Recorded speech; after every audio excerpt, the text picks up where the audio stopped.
तो भाई आपका बहुत शुक्रिया, हमने आपको दोबारा तंग किया, लेकिन कुछ मसाइल ही इस किस्म के हो गए थे तो आपके बगैर गुजारा नहीं हो रहा था। दो बड़े अहम इश्यूज हुए इस टाइम पे। एक तो ये हुआ कि बांग्लादेश की हम जहाँ पे फ्लावरी बातें कर रहे थे, हम दिखा रहे थे कि गाड़ियाँ जा रही हैं पाकिस्तान की, और साथ साथ जो है वो वहाँ पे लोग जो है वो प्रेस कर रहे हैं, पाकिस्तान के झंडे लेके बैठे हुए हैं। उसी के साथ साथ एक वीडियो नहीं, कुछ वीडियोस आई, जिनमें से एक वीडियो मैंने शेयर की जिसमें वो था कि वो उसकी पाकिस्तानी एक स्पेक्टेटर है जिसकी स्टेडियम के अंदर ही शर्ट उतार के जो है उसको जमीन पर रख के उसको मसला जा रहा है। और उसके साथ साथ अभी ये वाकया खत्म नहीं हुआ था तो इंडिया में देखा हमने कि न्यूजीलैंड और इंडिया का मैच हो रहा था, और इसी मैच के दौरान जो है वो पाकिस्तान के खिलाफ नाराबाजी हो रही थी। तो ये दो ऐसे वाकयात हैं जो कभी देखने को नहीं मिले थे हमें पहले। इसके बारे में कुछ बताएंगे? इसके बारे में बात करते हैं, 2 चीज़ें मैं मिस कर रहा हूँ, मैं आगाज़ में बता दूँ। एक तो वो आप आजकल जो है वो गेंद उठा के करते हैं प्रोग्राम अपने बड़े वो भाई आज कुछ सियासी किस्म की बातें करनी थी, हमने इसलिए नहीं लेके आया। अरे आपने गेंद नहीं उठाई थी। दूसरा आप शुरू करते हैं ना कि नहीं समझ आ रही, मुझे भी समझ नहीं आ रही। मुझे आई रियली लाइक ये जो भी ये बड़ा लाइवली सा पीछे फ्रेम आ रहा है और उसमें हमें हाँ, कौवे और चिड़िया भी उड़ते हुए नज़र आ रहे हैं। उड़ खैर अच्छा। कमिंग अच्छा, हो रहा है कमिंग सारा कुछ। हाँ, उड़ रहे हैं जी और जी। वो एक मर्तबा तो ऐसा लगा वो साया आपके ऊपर से गुज़रा, मैं समझे शायद कैमरे में आके लगा है। कैमरे में। अच्छा जी, जी कमिंग बस। ये देखें जी, ये जो हुआ है ना, मैं आपको बताऊँ कि 6 जनवरी इस साल 6 जनवरी को प्राइम मिनिस्टर इमरान खान का इंटरव्यू करने का इत्तेफ़ाक हुआ। मैं था, सदीक जान थे, कुछ और दोस्त थे। उनका इंटरव्यू हमने फिर बाद में पोस्ट भी किया, उसके क्लिपिंग्स भी शेयर की। प्राइम मिनिस्टर इमरान खान से मैंने क्वेश्चन किया था इंडिया के हवाले से, जो उनका जवाब था ना, उस जवाब में जो आज हो रहा है, जो उनकी पेशीन गोई थी, जो उन्होंने कहा था, वो दुरुस्त साबित हो गई, वो आपको नज़र आ रही है।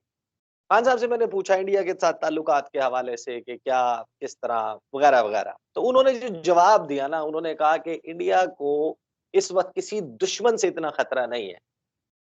इंडिया के लिए नरेंद्र मोदी और बीजेपी, ये जो आरएसएस हिंदुत्व आइडियोलॉजी के ऊपर चल रहे हैं, ये काफ़ी है इंडिया को तबाह करने के लिए, खराब करने के लिए। और देखें वो सब कुछ होता हुआ नज़र आ रहा है। देखें न्यूज़ीलैंड और इंडिया का मैच है, पाकिस्तान का कोई रेफरेंस मौजूद नहीं है। पाकिस्तान का मैच तो नहीं हो रहा ना। आपने अपनी वीडियो में भी तज़किरा किया था, लेकिन नारे लग रहे हैं पाकिस्तान मुर्दाबाद के। यानी शर्म और अफ़सोस की बात है। एक मुल्क में स्टेट स्पॉन्सर्ड हेट्रेड, यानी एक ऐसी नफ़रत जिसकी स्पॉन्सरशिप रियासत कर रही है, वो वहाँ पर इंड्यूस और इंजेक्ट की जा रही है। बांग्लादेश पे मैं आता हूँ, बांग्लादेश के हवाले से तो मैंने ये 50 साल मना रहे हैं ना, बांग्लादेश बनने के, और इंडिया इसको बड़े जश्न के तौर पे मना रहा है, उसके ऊपर मैं बाद में बात करता हूँ। पहले ज़रा इंडिया की थोड़ी-सी मैं आपको बता दूँ। देखिए, एक तो ज़ाहिर है कि जलन, नफ़रत और हसद, वो आपको नज़र आ रहा है। आप मैं उस दिन वो खबर देख रहा था कि जो पाकिस्तान और इंडिया का टी20 मैच है, वो इस वक़्त जो मैचेज़ हैं, उनमें दुनिया में सबसे ज़्यादा देखा जाने वाला मैच बन हाईएस्ट गया। वॉच्ड। बिल्कुल हाईएस्ट, बिल्कुल। सबसे ज़्यादा उसको देखा गया है, तो जिस बेइज़्ज़ती को, जिस हार को, जिस 167 शिकस्त, million people have watched it. हाँ, जिस शिकस्त को 10 विकेटों से 152 फॉर 0 था ना पाकिस्तान। जी जी जी जी जी जी अब जिसको बिल्कुल। दुनिया में सबसे ज़्यादा देखा गया हो जब उसको, तो ज़ाहिर है कि तकलीफ तो होगी ना। अच्छा, तकलीफ एक तो और भी इसमें जो चीज लोग मिस कर जाते हैं कि एक भी अपील नहीं हुई। एक भी ऐसा मौका नहीं आया कि कोई मतलब बंदा अच्छा चांस ही ले ले। ये मैंने नोट नहीं किया कि जी जी, एक अपील भी अपील नहीं हुई। फिर इससे ज़्यादा और क्या आपको होगी। हाँ ज़ाहिर है कि हाँ। तो ये तकलीफ़ है, लेकिन दूसरी तरफ आप इसमें इस पहलू को ज़रूर सामने रखें कि इंडिया जो है वो आज हमें जो इंडिया नज़र आ रहा है, इंडिया की सड़कों पर जो हो रहा है, जो गौ रक्षक के नाम पे मुसलमानों को घेरते हैं, उनके साथ जो सलूक होता है, जो दिल्ली की सड़कों पर फरवरी 2020 में किया गया, चुन-चुन के जिस तरीके से मुसलमानों को मारा गया, मस्जिदें जलाई इन्होंने मस्जिदों के ऊपर, मीनारों के ऊपर जाके अपना सैफ़रॉन कलर का जो हिंदुत्व का झंडा है, उसको लहराया। इन्होंने दरबार हैं, उनको जो कुछ किया, जिस तरीके से बाबरी मस्जिद की जगह राम मंदिर बनाने का आगाज़ किया गुज़श्ता साल, ये सारी ये ग्लेयरिंग एग्ज़ाम्पल्स हैं। इंडिया को एक्सपोज़ कर रहे हैं कि इंडिया इस वक़्त एक हिंदू राष्ट्र बनने जा नहीं रहा, बस बनने के उस नहज के ऊपर पहुँच गया। वहाँ पर जो राइज़िंग इंडिया, शाइनिंग इंडिया का नारा है, ये एक झूठ है। ये बहुत बड़ा झूठ है जो पूरी दुनिया को ये दिखाते हैं, सुनाते हैं। बीजेपी सरकार, नरेंद्र मोदी जो इनके लेफ्ट राइट में बैठे हुए लोग हैं, जो सुब्रमण्यम स्वामी जैसे, खैर वो जाहिर है कि वो तनकीद करता है इसके ऊपर, नरेंद्र मोदी के ऊपर भी, लेकिन उसकी गुफ्तगू सुन लें, योगी आदित्यनाथ की गुफ्तगू सुन लें, राजनाथ सिंह के सुन लें, अमित शाह के सुन लें, कोई एक बंदा नहीं है जो रीजनेबल बात करता हो। मुसलमानों से नफरत की बू आती है। कभी ये कहते हैं कि इवन बंगालियों को कहते हैं कि ये टर्माइट्स हैं, ये दीमक है, इनको उठा के खलीजे बंगाल में फेंक देंगे। इस किस्म की जब एक सोच को इंड्यूस करती है आपकी रियासत, और रियासत में बड़े ओहदों पर बैठे हुए लोग, ऑल द पावरफुल मिनिस्टर्स, जिनके पास फाइनेंसेस हैं, जिनके पास प्रोजेक्ट्स हैं, जिनके पास कॉन्ट्रैक्ट्स हैं, जो जॉब्स देने वाले हैं, जो ये सब कुछ करने वाले हैं, जिनकी तरफ the whole nation looks up to, जिस वक्त जो वो ड्राइविंग सीट्स पे हैं, जो ड्राइविंग सीट्स पे हैं, हाँ। जब वो नफरत सिखाते हैं तो फिर वो नफरत इस तरीके से आपको नजर आती है। बात सिर्फ पाकिस्तान की नहीं, आप बेशक पाकिस्तान मुर्दाबाद का नारा लगाएं, आप इंडिया हैं, हमें इस बात से कोई कंसर्न नहीं है, आप ये नारा लगाते हैं। मसला ये है कि इंडिया में जो रहने वाले जितने इंडिया के सिटीजन हैं, जिसमें मुसलमान शामिल हैं, ईसाई शामिल हैं, सिख शामिल हैं, आपके अपने दलित शामिल हैं, उनके लिए आपके पास कितनी स्पेस बची है? ब्राह्मण हिंदुओं का मुल्क बनाना चाहते हैं अगर आप, तो फिर आपको ये चीजें नजर आएंगी। आप देखें कि वहां पर पाकिस्तान की जीत के ऊपर खुश होने या उसको सेलिब्रेट हल्का फुल्का करने वालों के साथ क्या हुआ, मोहम्मद शामी के साथ क्या हुआ, विराट कोहली के साथ क्या हुआ। क्योंकि इस पर बहुत बात हो चुकी, तो I just not go into it once again, but remember that कि अल्टीमेटली ये जो नारा लगा है पाकिस्तान मुर्दाबाद का, इसने पाकिस्तान का कोई नुकसान नहीं किया, इसने इंडिया का नुकसान किया है। पूरी दुनिया में मैच दिखाया जा रहा था ना, चले नहीं समझ आई होगी किसी को, लेकिन इंडिया का इमेज, हम क्यों ये गुफ्तगू कर रहे हैं? आपने नारा ना लगाया होता हम ये गुफ्तगू ना कर रहे होते। इंडिया के हवाले से जो हम बात कर रहे हैं, वहां पर जो ग्रोइंग इनटॉलरेंस है, नॉट अगेंस्ट पाकिस्तान, इट्स बिल्कुल। Against Muslims basically. जो इस्लामोफोबिया, कोरोना वायरस में ये लोग क्या कर रहे थे? कोरोना वायरस में ये कह रहे थे कि ये कोरोना वायरस का कोरोना जिहाद कर रहे हैं मुसलमानों से।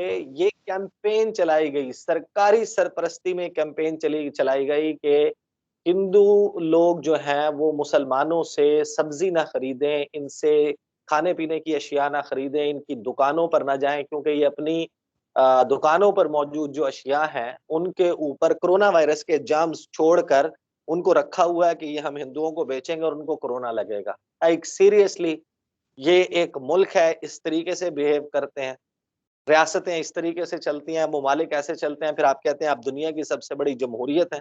ये जमहूरियत होती है जहां पर ये स्पेस हो। बहरहाल, कमिंग टू बांग्लादेश, बांग्लादेश के हवाले से मैं आपको बताऊं, बांग्लादेश पाकिस्तान का एक ऐसा माजी है, एक रिश्ता हुआ जख्म है, जिसको मरहम रखने की जरूरत है।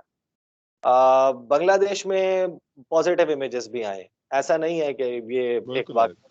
आपने उनको रिपोर्ट किया, हमारी नजरों से गुजरे, हमने उनके हवाले से बात की। बांग्लादेश में पाकिस्तान के लिए, पाकिस्तानियों के लिए एक मोहब्बत मौजूद है, एक बड़ी अवाम है वहां पर जो पाकिस्तान से मोहब्बत करती है, पाकिस्तान के लोगों से मोहब्बत करती है। लेकिन अगेन वहां पर भी एक स्टेट स्पॉन्सर्ड, और ये गठजोड़ है, ये हसीना वाजिद और नरेंद्र मोदी का एक नेक्सस है। और इसका मकसद ये है कि पाकिस्तान के हवाले से कोई पॉजिटिविटी बांग्लादेश में ना हो, नफरत होनी चाहिए। वहां पर सरकारी सरपरस्ती में ये सब कुछ किया जाता है। और इस साल 50 साल मुकम्मल हो रहे हैं सानेहाए सकूते ढाका को, सानेहाए मशरकी पाकिस्तान को। और इस 50वें साल को मनाने के लिए पहले नरेंद्र मोदी गए मार्च के महीने में, 26-23 मार्च को वहां पर मौजूद थे। वहां पर पाकिस्तान के खिलाफ जो मुगल्लजात बक सकते थे बकी, जिस किस्म की गुफ्तगू कर सकते थे, कि इस साल मुख्तलिफ इवेंट्स कर रहे हैं ये, जो मुक्ति जोधाज हैं, जो उस वक्त लड़ने वाले थे, उनको बुलाकर कलकत्ता में वगैरह वगैरह इनको तकरीब करके उनको सर्टिफिकेट्स और अवार्ड्स दे रहे हैं।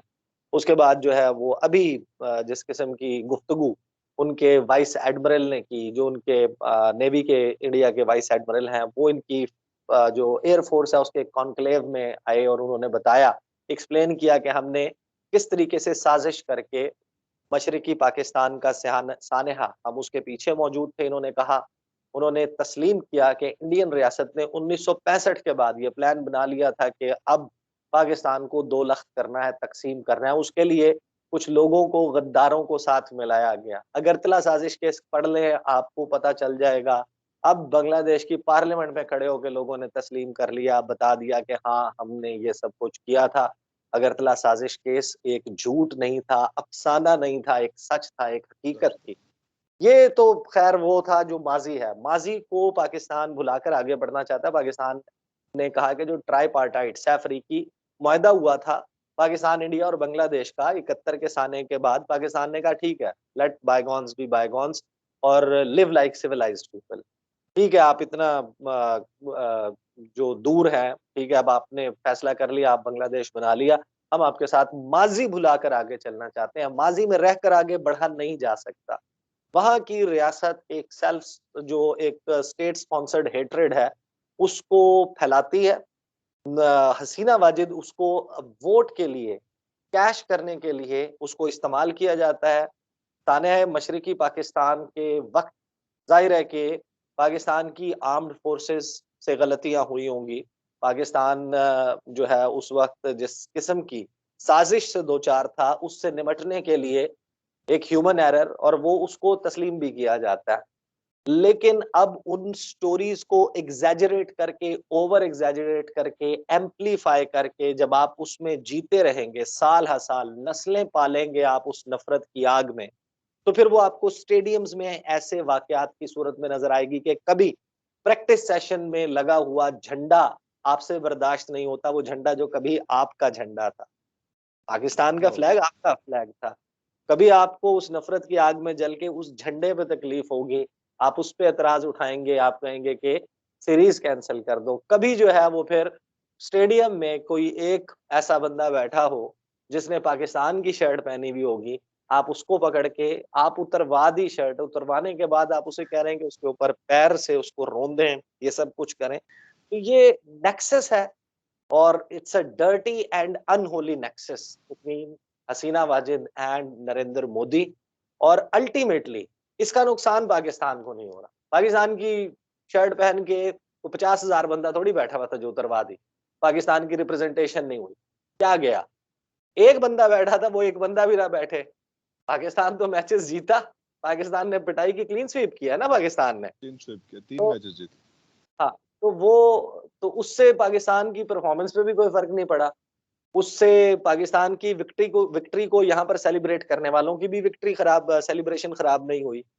आपने बेसिकली ये इंसिडेंट करके फिर उसकी वीडियोज़ फिर वायरल करना और उसका कोई रोकथाम नहीं है, कोई उसके ऊपर आपकी ज़ाहिर है कि स्टेट जब ये सब कुछ अलाउ कर रही हो तो फिर ऐसे वाक़यात होते हैं। अल्टीमेटली इसका नुकसान बांग्लादेश को है। अल्टीमेटली जो इंडिया कर रहा है उसका नुकसान इंडिया को है। उससे पाकिस्तान का कुछ नहीं जाता। उससे वो खुद एक्सपोज़ होते हैं, उनकी सोसाइटी मज़ीद पोलराइज़ होती है and in India's case and also in Bangladesh का जो आप केस सामने रख लें, ये अपने इलेक्टोरल गेन्स के लिए बीजेपी और उधर से हसीना वाजिद, उनकी पार्टी, ये इन इवेंट्स को, इस नफ़रत को इस्तेमाल करते हैं अपने वोट बटोरने के लिए। अब आगे इलेक्शन होने जा रहे हैं आपके पंजाब के, उत्तर प्रदेश के और कुछ रियासतों के इंडिया में। उन रियासतों में पोलराइज़ करना है इन्होंने, नफ़रत बढ़ानी है, नफ़रत बढ़ा के बताना है कि हम हैं जो गौ रक्षक हैं, हम हैं जो हिंदू नेशनलिज़्म है, हिंदू कौम परस्त जमात है, वो हम हैं। हम आपके लिए बेहतर ऑप्शन है, हमें वोट दें। So this is what is happening and ultimately it is damaging India and Bangladesh. तो वे आउट इसका कोई नहीं? वे आउट कैसे? यानी इस एक जगह पर एक हुकूमत बैठी हुई है जिसकी सोच में कहीं सिविलाइजेशन बसती नहीं। वो कहते हैं कि हम खुद दुनिया की सबसे बड़ी जमहूरियत है। तो जमहूरियत ऐसी अगर जमहूरियत होती है, ऐसी जमहूरियत का किसी ने क्या करना? ओहो! चलिए सर, आपका बहुत शुक्रिया। हम आपको गाहे-बगाहे तंग करते रहेंगे क्योंकि स्पोर्ट्स के अंदर इस किस्म की चीज़ें आती हैं तो थोड़ा-सा मज़ा किरकिरा हो जाता है। तो उसके लिए फिर हम आपको गाइडेंस के लिए आपको बुलाते रहेंगे। इंशाल्लाह आगे भी आपके साथ राब्ता रहेगा। बहुत शुक्रिया। आप ऐसे थैंक ही यू वेरी ऐसे ही हँसते हुए, खिलखिलाते हुए वीडियोज़ करते रहें और वो मच। आप हाँ। रखते हैं ना, वो साथ रखा करें। डन हो गया sir. Sir thank you very much. बहुत शुक्रिया, बहुत शुक्रिया।